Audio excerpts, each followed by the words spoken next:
Hey everyone, it's Mr. McQuaid from Action Karate. This is another video talking about the current book I'm reading. It's called The 1 Minute Father. If you haven't seen my other two videos, please, when you get a chance, go back and watch those because it's really, really great information. So none of this is my information specifically. It all comes from Spencer Johnson and his book, The 1 Minute Father. And I'm continuing to cover this book because every chapter I read is another wow, this is really cool. I have to share this.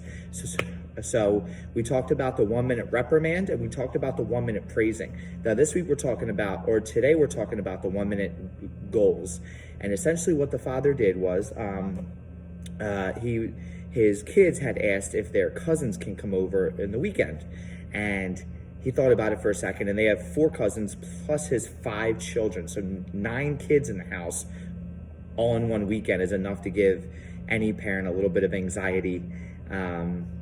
So what he did was before, when the cousins got there, he had them all sit down at the table. And essentially what he did was he asked what each child wanted to get out of the weekend, right? What did you want to do, right? So the first step is if your kids are having friends over, if they're going to a party, if they're having some sort of event, number one is to find out the goals of the kids for that time, right? And the reason being is because as he went around the table and asked all the kids their goals, one of the kids had said they wanted to sleep outside, in which case he was like, no, you can't do that.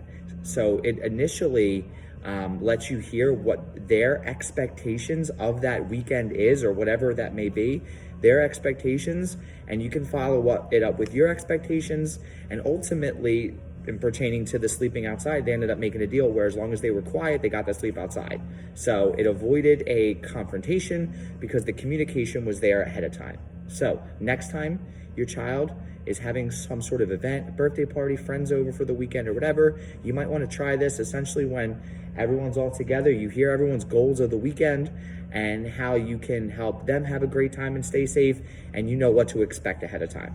I hope you found this helpful. As I continue to read this book, I'm hoping to bring more stuff your way. Hope you guys have a great night and take care.